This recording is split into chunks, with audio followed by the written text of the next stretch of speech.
já te perguntando o seguinte, né? Quer dizer, queria que você falasse, né, de como é que é esse ato criativo, como é que é você diante da tua obra, né? Como é que esse impacto, né? Essa sideração que eu vivi, eu tenho certeza que você vive constantemente, né?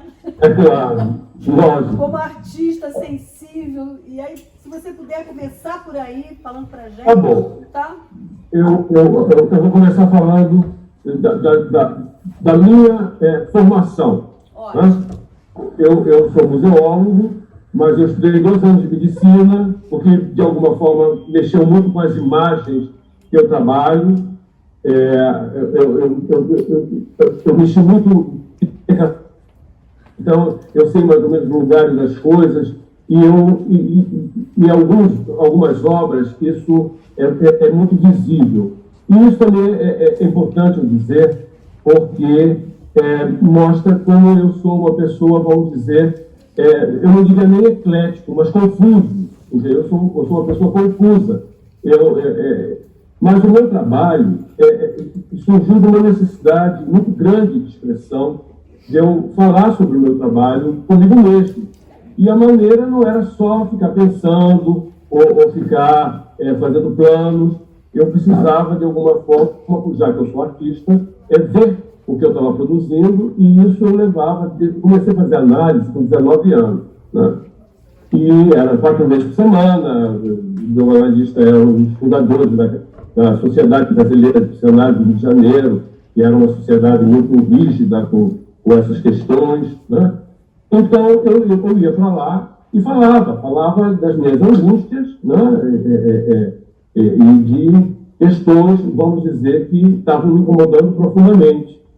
E quando eu saía de lá, evidentemente que eu pensava, trabalhava, lia sobre esses assuntos, eu sempre li muito, sou um leitor assim, compulsivo, mas eu percebia que eu me expressava nos desenhos e até em algumas pinturas sobre essas questões.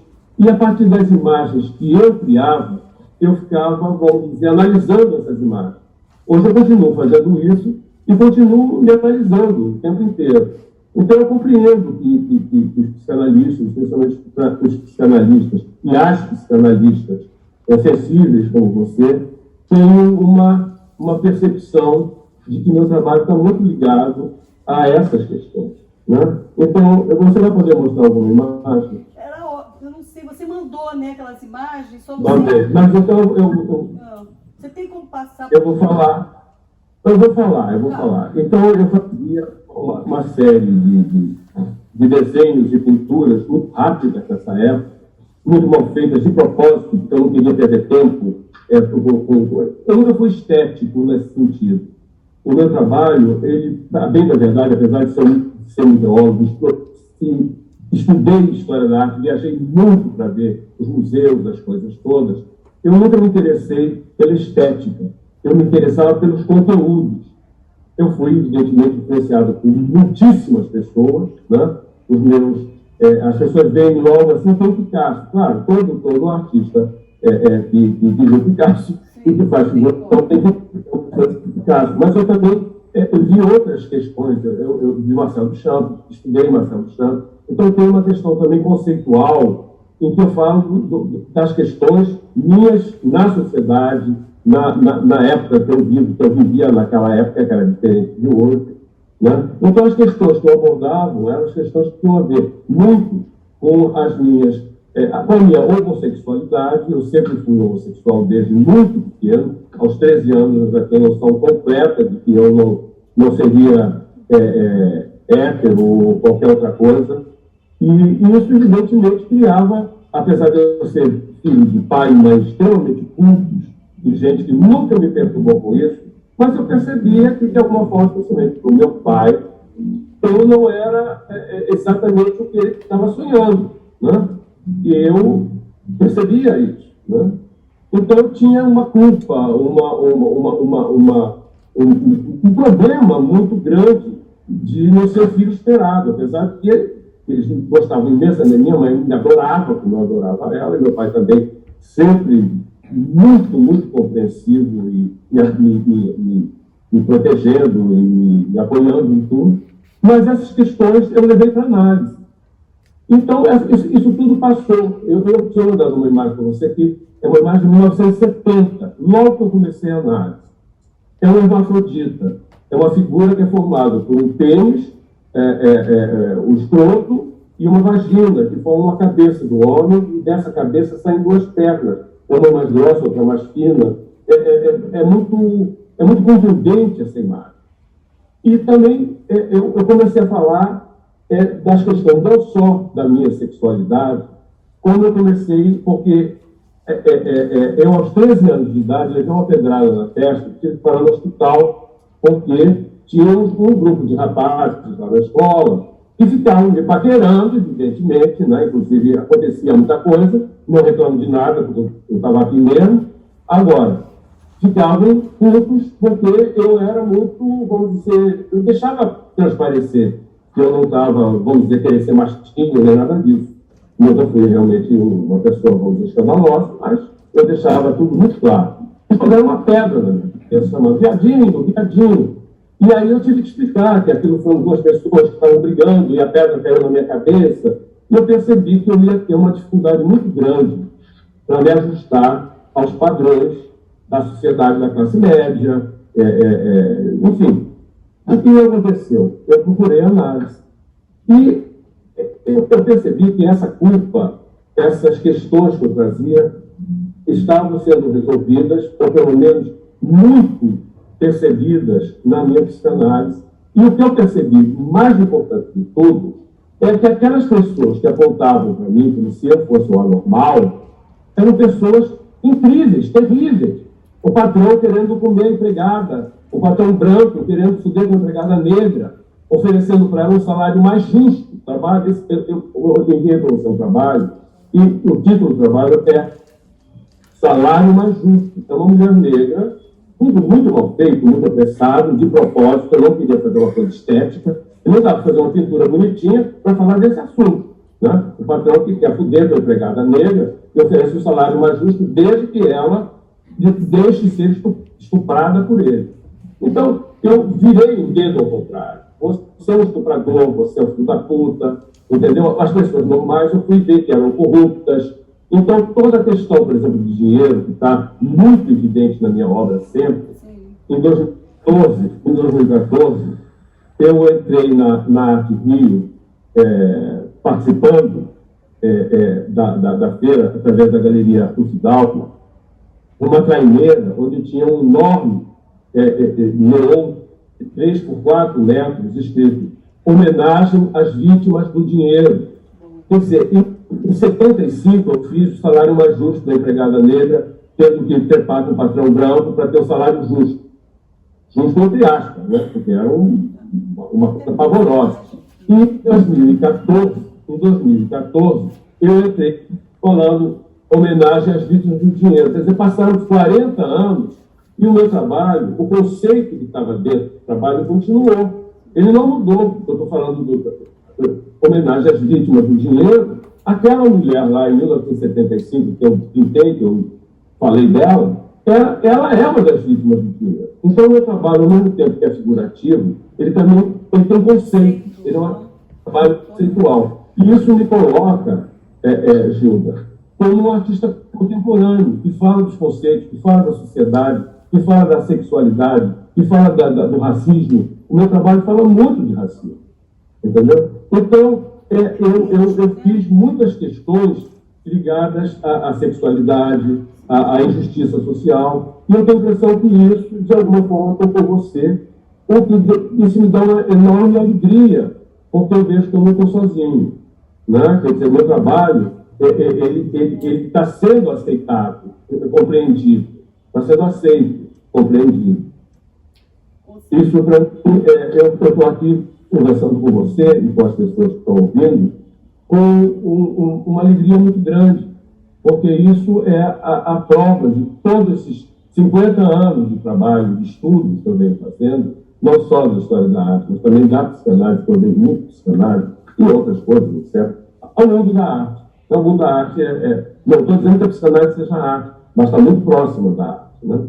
Então, isso tudo, eu agora, 74 anos, vou fazer 75 anos, está sendo compreendido. E é para mim uma grande alegria estar conversando com você. Porque eu acho que eu tinha que falar demais, que o importante era isso. A gente vai, né, ter um bate-bola aqui, uma roda de conversa, vamos poder até ouvir também as perguntas. Eu acho que é interessante, né?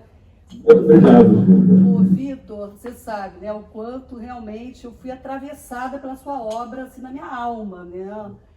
E aí eu estava explicando aqui a questão da sideração, que o Didier Weiss, psicanalista francês, ele vai dizer o seguinte, que a sideração é algo que você, através, quer dizer, a maneira como você consegue sair, né, você é capturado por uma emoção tão forte diante de uma obra de arte, que você tem 3 saídas possíveis. Através de um significante, né? Você, através de um significante, por uma saída inconsciente, você pode sair através ou da inibição, ou do sintoma, ou então da angústia. São 3 possibilidades de você sair desse estado de sideração, que é você completamente capturada, né, por uma emoção que você não consegue dizer dela. Só que você precisa dizer, tem que ter alguma palavra que possa falar dessa sideração, que é o significante, né? E a minha saída foi pela angústia. Foi pela angústia, que é um afeto que interessa tanto a psicanálise quanto as artes, tanto para as artes, né? E o significante que veio à tona foi covardia como mulher, né? Quer dizer, eu, diante da sua obra, né, porque você aborda né, os temas, inclusive com palavras, porque também nesse quadro que você estava dizendo, que eu boto na minha tese, você escreve, né? Então tem o desenho, tem a arte junto com as palavras, que também é sensacional isso para mim, né, que sou psicanalista. E, então, diante da minha covardia, algo que eu não sei nem dizer muito bem, sabe? É um tema de análise. Eu tenho que elaborar esse atravessamento em uma análise, claro. Porque ele me convocou a ultrapassar, né? A ultrapassar algo meu como mulher, essa covardia, aquela imagem que eu boto também, amordaçado, né? Que eu adoro aquela imagem sua, que eu uso aberta nos posts, também me pegou fortemente, né? Porque é como se eu não pudesse dizer, não pudesse falar o que eu gostaria de dizer, sempre, desde pequena isso, né? Então, quando eu vi, eu falei, como é que é? Quer dizer que a gente... Então, fala, Vitor. É uma mulher com a mão tapando a própria boca. Isso. A mão dela tapa a própria boca. A própria, né? Exatamente. Então, essa também é outra imagem muito forte que está aqui do meu trabalho, né? Que é isso, quer dizer... Por que a mulher, né, numa dinâmica familiar, onde os homens podem falar, têm acesso à fala, e a mulher não, né? Quer dizer, assim, essa é a minha história, né, subjetiva.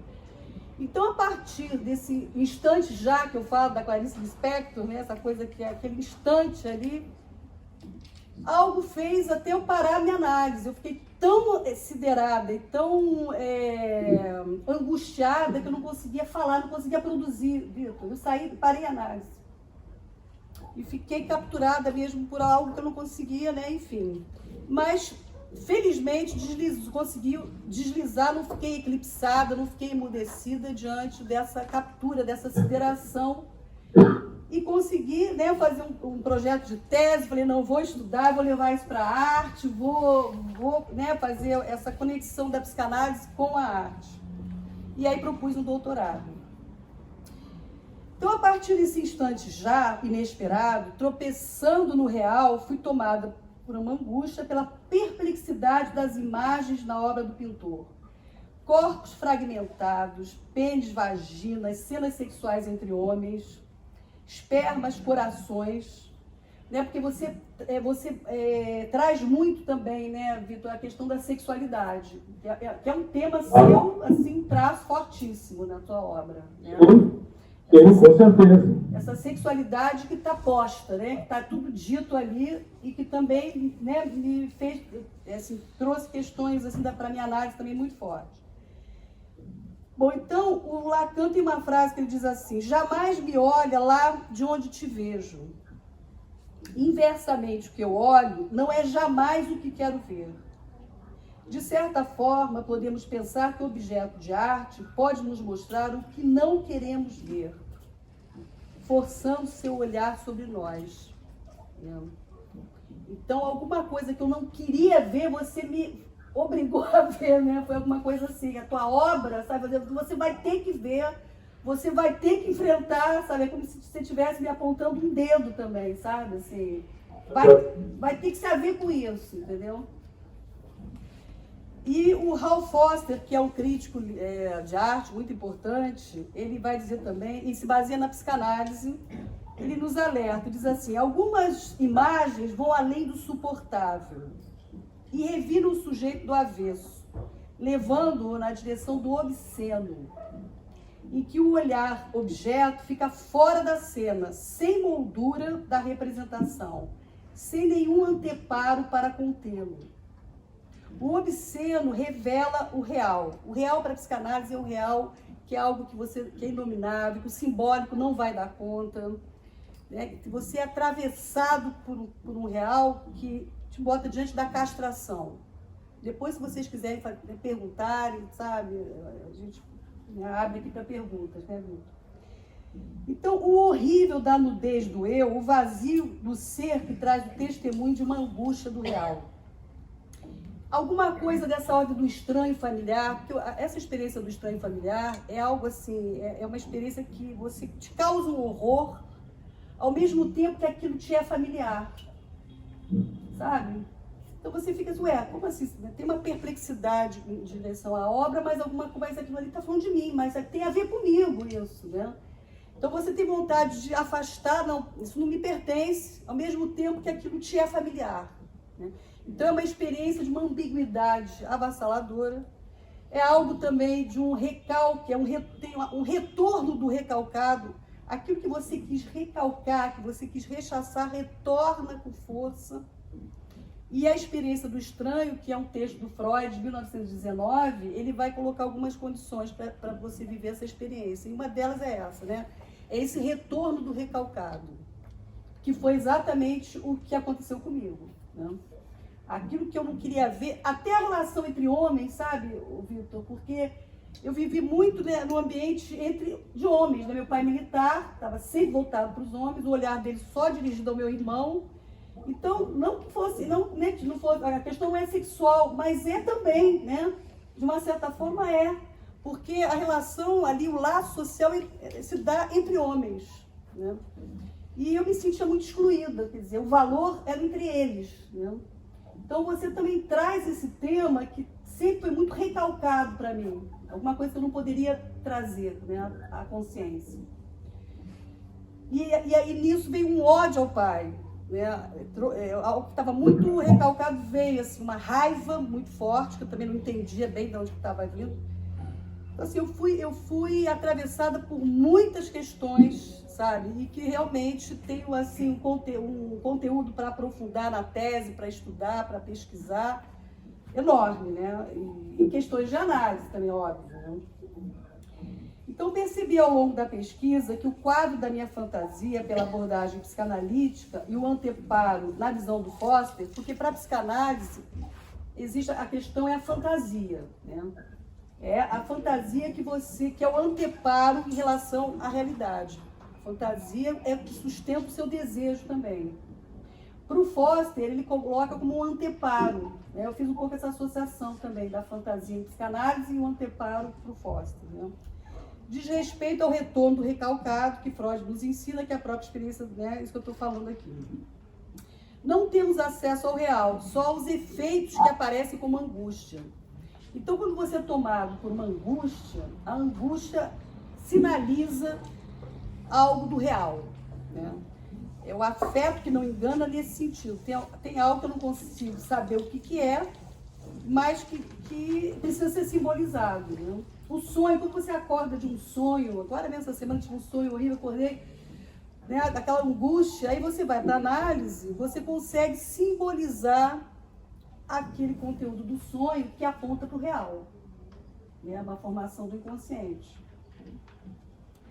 a angústia emerge no encontro com o real e é isso. Quer dizer, eu acho que esse ódio que eu estou trazendo aqui em relação ao meu pai, né, pôde vir à tona a partir da obra do Vítor Arruda. Entende? Assim, tem isso muito claro hoje, né, porque eu já trabalhei bastante essa questão. Eu me vi sendo vista de um lugar que jamais pude dialetizar e elaborar, desvelando algo que estava envelopado ao longo da minha vida. Porque o que nos gera angústia é exatamente isso, é a impossibilidade de você poder dialetizar. É quase que um tijolão, né? Aquela coisa que bate no peito e você, né, vai levando aquilo, carregando no teu corpo. Quando você consegue dialetizar, consegue simbolizar, vai para uma análise e acessa algo do teu inconsciente, você consegue sair, né, aliviada e consegue desviar esse afeto. Né? O artista retrata a mulher totalmente sujeitada e subjugada aos homens, como objeto dejeto, de forma crua e nua pelo viés do sexual. Que é essa cena que você estava descrevendo, né? Que eu uso também essa imagem, esse quadro. Né? E isso também me causou um horror tremendo, esse quadro, sabe? Assim, também. Uma coisa assim... Esse íntimo estrangeiro que nos habita, esse desejo que recusamos reconhecer, como nos dizendo respeito, esse não querer saber próprio do inconsciente, foi o que, através dessa pesquisa, me motivou a enfrentar vivamente o ódio ao pai, profundamente recalcado e atuado nas análises. E nas análises também aconteceu uma coisa curiosa, sabe, Vitor? Que acabava que eu me deparava muito com uma certa erotomania, que é o desejo de ser amada pelos analistas. Na transferência, só parecia amor, não vinha ódio. Né? Isso é uma coisa curiosa, né? Então, a fundamentação teórica da minha tese, agora até a partir da qualificação, Tânia Rivera é uma referência fundamental para a minha tese. Esse livro, O Avesso do Imaginário, é sensacional, você vai gostar também desse livro. E Freud, Lacan, Didi Huberman e Hall Foster, né? São os autores que eu vou me debruçar. Eu tenho mais 2 anos de tese aí para a defesa final, né?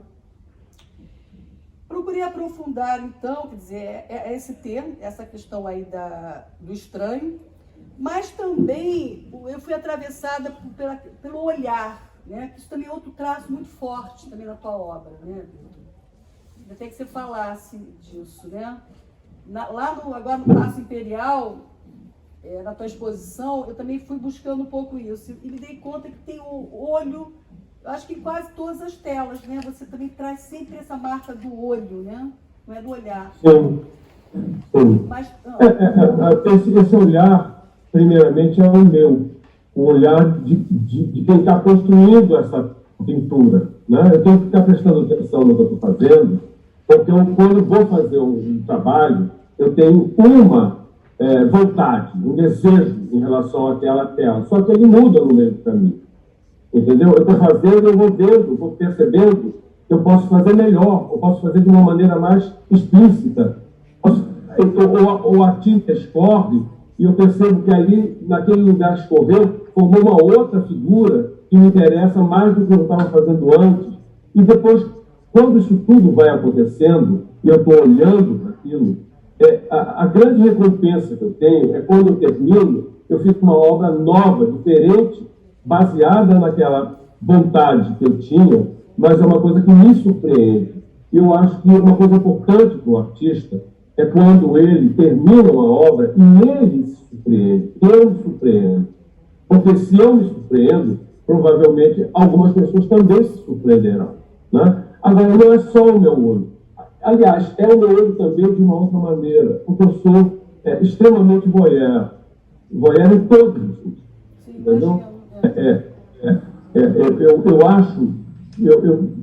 Há um livro de uma escritora americana, a Carson McCullers, e o título dela ela era muito amiga do Tennessee Williams, e eu, talvez por causa do Tennessee Williams, acabei lendo as obras dela, alguns livros dela, e ela tem um livro que se intitula O Coração é um Caçador Solitário. Eu vou tentar dizer no meu inglês primário: The heart is a lonely hunter. E eu, quando li aquilo, eu percebi claramente que aquilo era eu. O artista é o caçador solitário. O artista está procurando sempre uma imagem, sempre vendo uma coisa que acontece em torno dele, sempre ouvindo, porque o voyeur não é só voyeur, ele também ouve, ele também quer saber, é uma curiosidade enorme. Então, eu sou voyeur mesmo, eu adoro ver. Né? Então, tem o olho, esses dois olhos, né, do artista e o do voyeur. Agora, tem uma outra coisa, que é o olhar perseguidor, que é o olhar que está me olhando sempre, o homem que aponta o dedo, o cara que joga a pedra na minha testa quando eu tinha 13 anos. Esses olhares são olhares perseguidores. Mas é óbvio que em algum lugar também tem alguns olhares que não são perseguidores, que são de afeto. Né? Então, esses olhos estão sempre ali, e eu estou no meio dessa confusão de olhares, os meus e os dos outros, especialmente os olhares perseguidores. Ô, Vitor, mas você também... Então, você também chegou a dizer aqui, também, que eu achei muito interessante, que você entendeu que esse olhar, esse perseguidor, era você mesmo. Ah, sim, sem dúvida. Eu tenho uma pintura de 1974 que se chama O Perseguidor, que é uma luz. É um perseguidor, na época, uma questão política, aconteceu no Brasil em 74, né, eu sabia depois. Eu nunca fui perseguido, nem tive nenhuma participação. Não, eu tinha consciência das coisas, e algumas pessoas que conheciam sofreram perseguição. Tortura, né? E eu fiz, então, um perseguidor. Tem uma tela que é minha, eu não consigo ficar longe dessa tela. E na minha última, na minha penúltima exposição, que foi no Museu de Arte Moderna do Rio de Janeiro, tinham vários temas, claro, era uma retrospectiva do meu trabalho, e de repente eu parei diante daquela pintura, do perseguidor, uma lâmpada em cima de quem está olhando, né? Uma lâmpada e uma máquina de eletrochoques, e eu disse pela primeira vez, quase 50 anos depois, 40 e tantos depois, eu percebi que também aquele perseguidor era eu mesmo, porque eu tinha introjetado que eu era uma pessoa que precisava ser punida, porque eu não era quem esperavam de mim, o filho que era esperado. Então, aquilo me gerou uma culpa em relação ao meu pai, também o pai, né? Por causa disso, eu era homossexual, e apesar de ter tido todo o apoio da família, eu era perseguido em alguns lugares. Eu escutei coisas, Gilda, inacreditáveis. As pessoas me disseram, quando eu era adolescente, coisas espantosas. Eu fui muito ofendido. Os filhos da puta. E eu, com sorte, depois de muitos anos de análise, eu não superei isso. Eu nunca perdoarei essas pessoas. E não perdoo quem me ofende. Não perdoo. Perdoai quem tem ofendido você, o caralho. Eu não perdoo ninguém. Entendeu? Não vem me pedir desculpa depois, porque não desculpa. Agora, o que aconteceu? Aconteceu que eu percebi, com a análise, com a descoberta do meu próprio afeto por mim mesmo. Hoje em dia, eu sou uma pessoa que gosto muito de ser eu. Uma alegria para mim estar vivo sendo quem eu sou. E eu descobri que essas pessoas que me ofendiam, a única coisa que eu sentia realmente profundamente por elas, e com toda razão, era desprezo. São pessoas desprezíveis. Então, essa questão da psicanálise em relação ao perseguidor, essa questão da psicanálise em relação aos olhos todos. Por isso que eu fico muito contente, vou repetir, de estar participando de um processo de uma pessoa que eu tanto admiro e que é uma psicanalista. Que bom. O título da minha tese é Travessia do Olhar, né? É a travessia do olhar, e que eu pretendo também fazer um paralelo com a travessia da análise, sabe? Da minha análise. Agora, na qualificação, né, que você participou, eu entendi que eu não vou poder trazer muito a minha questão da minha análise. Não sei, depois eu tenho que ver isso, sabe, Vitor? Porque eu não sei como é que fica em termos da tese, né? Assim, da metodologia, eu tenho que enquadrar isso. Porque e até depois eu vou ter que te fazer perguntas mais, né? Que ela pediu para te perguntar coisas da tua obra, né? Assim, voltar mais para você. Pode perguntar o que você quiser, Júlia. As suas perguntas são todas muito bem-vindas. Uma questão agora que... Agora, Júlia, O pequeno perigo nisso. Perguntou, eu respondo. Ah, é para responder mesmo. Eu já vou te fazer uma pergunta agora em cima do teu ato falho que você fez. Você disse assim, em vez de você falar que o outro é que te cobrava, você falou que eu mesmo, eu ouvi alguma coisa nesse sentido, assim, em relação à homossexualidade, né? Outro dia o Marco Antônio Coutinho estava colocando uma questão que eu achei bem interessante, dizendo que o preconceito muitas vezes é do próprio sujeito, não é nem do outro. Não, ele vem do outro. A pessoa que se torna preconceituosa introjeta a perseguição que vem de fora. Se ele tivesse recebido afeto, ele não seria um perseguidor dele mesmo. Ele se torna um perseguidor dele mesmo porque ele passa a querer, como a síndrome de Estocolmo. A pessoa começa a dizer, eu sou realmente, para o perseguidor diminuir.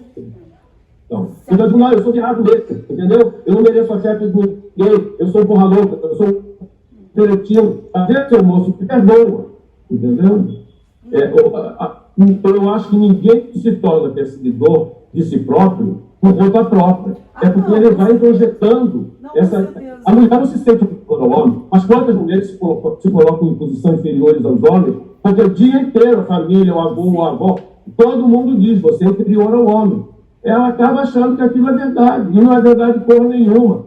A cultura, né? Todas as mulheres que eu conheço, as minhas amigas, elas são pessoas maravilhosas. O meu sonho é que tenha uma grande mulher dirigindo o Brasil daqui para frente, entendeu?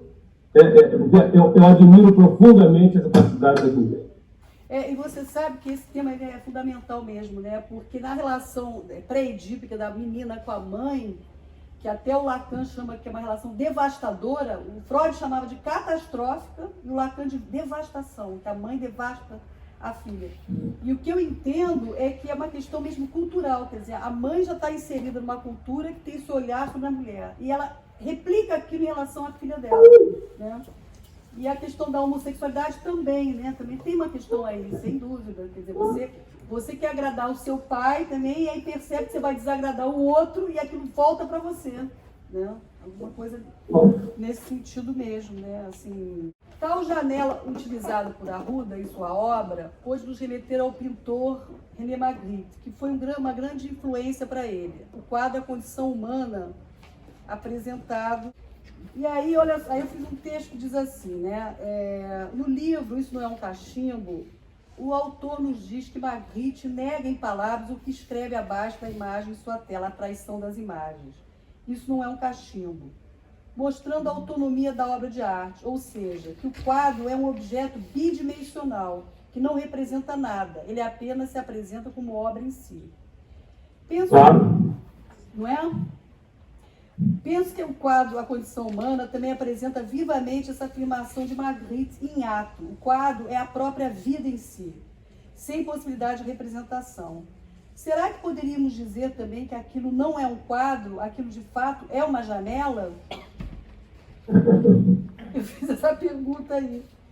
No Seminário 11, o Lacan tem um texto que é assim, o que é um quadro? É um capítulo só para pensar o que é um quadro. E formaliza nesse seminário a função do quadro como aquele que permite o encontro com o real, tique, o acaso, em um prazer do olho tomado pelo quadro, em uma experiência de pacificação do olhar. Trata-se aqui nessa pintura de uma desconstrução da moldura entre janela e o quadro. E afinal, qual seria a função da janela? Porque nesse quadro se confunde a janela com o quadro, né? A função da janela seria enquadrar a fantasia do sujeito diante da realidade lá fora. A tendência do neurótico é se alienar no enquadre da fantasia, sem a menor percepção do equívoco e sem se confrontar com o furo do grande outro, mantendo-o em consistência puramente imaginária, como se não tivesse manchas que pudessem furar a moldura dessa obra. Quando algo ocorre na realidade, levando o sujeito a se deparar com a castração no simbólico, a janela da fantasia se desmorona. Na clínica, não é incomum testemunharmos a passagem ao ato do sujeito que se joga pela janela cometendo um suicídio. Eu queria trazer essa reflexão, sabe, porque é um tema muito atual hoje. Não sei se vocês estão sabendo, mas assim, o índice de suicídio está aumentando violentamente.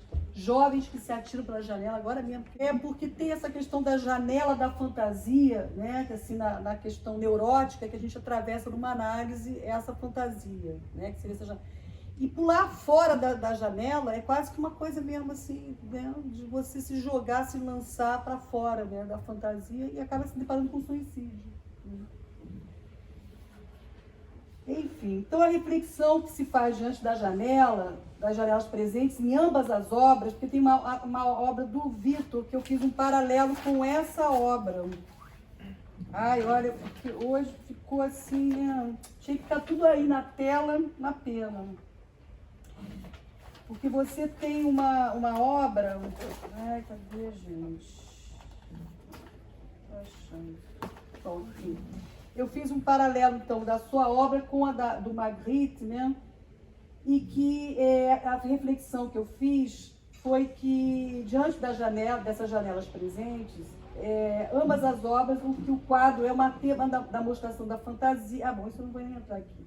O sujeito é aquele que enxerga o mundo através da sua fantasia. A janela, uma armadilha de olhares, uma vez que o quadro atrás dela pode ser confundido com a realidade do lado de fora.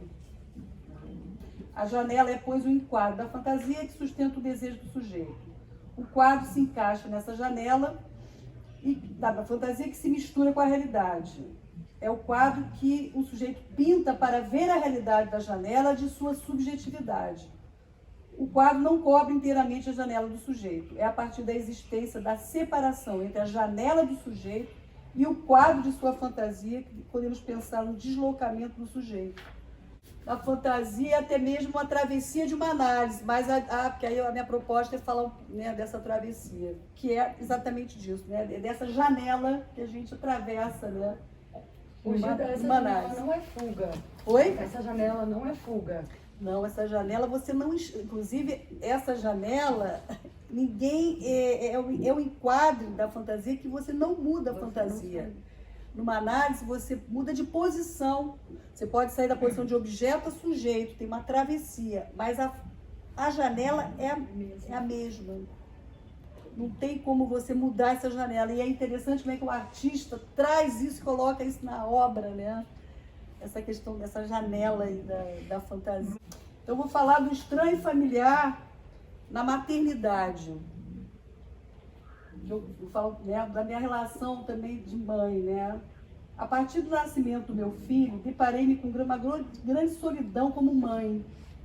Algo do infantil, de um desamparo estrutural, presentificou-se e me exigia algo que não tinha para dar. Eu atrás da mãe. Através do desamparo do bebê, conectei-me vivamente com o meu próprio desamparo infantil. Era como se eu tivesse perdido a terceira perna, que nunca tive, e estava completamente paralisada ali como mãe, imersa em uma solidão, o bebê e eu.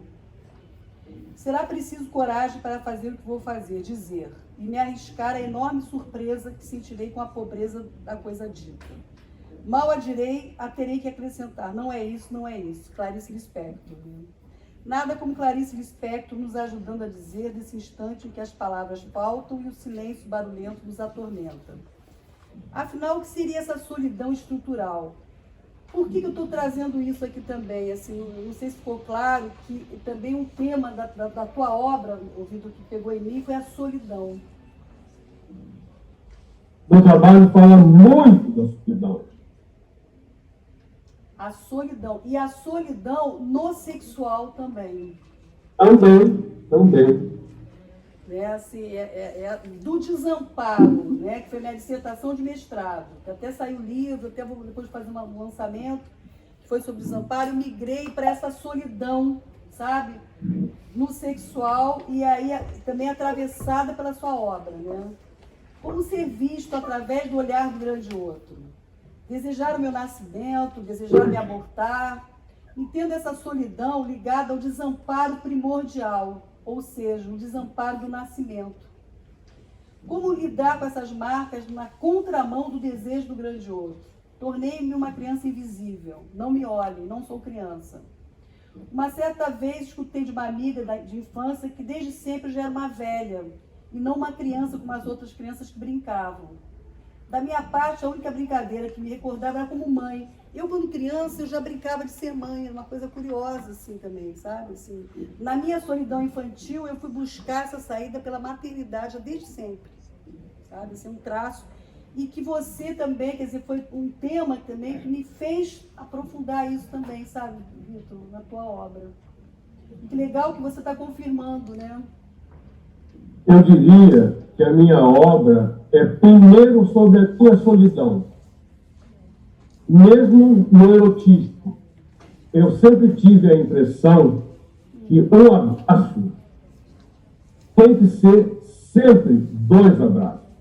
Tem o abraço de uma pessoa e o abraço da outra pessoa. Não é um abraço junto, é um abraço em que tem sempre, de alguma forma, um abismo entre os corpos. Por isso que eu faço tanto abismo. Interessante, porque eu também sempre percebi isso mesmo, o abraço, né? Já tem um desencontro no abraço, né? Já tem algo aí. Não é só na relação sexual, é no abraço. Essa é boa, essa é ótima, hein? Né? Porque para a psicanálise não existe relação sexual, né? Assim, o que tem uma relação entre 2 corpos, mas não existe essa complementariedade. 2 não fazem um. Né? Apesar que no amor o que você quer né? Você tem a ilusão de que 2 possam fazer um, só que na prática não existe isso. Acabou a relação sexual se não tiver o amor, né, que vem como uma suplência dessa não relação sexual, você se depara com vazio, né? Dessa incompletude que é a relação sexual. Então, e agora você falando do abraço, me deu essa mesma impressão. São 2 abraços. Um abraço são 2 abraços. Cada um tem um abraço, ao mesmo tempo que o outro. E não vamos nos esquecer que o momento da ilusão, da junção entre os amantes, né? Quando a coisa fica tão delirante, ela passa a se chamar folie à deux, né? Loucura a 2, porque vira uma coisa que não é verdadeira, quase que um sonho meio mesclado com pesadelo, fora da realidade. 2 pessoas não podem ser nunca uma.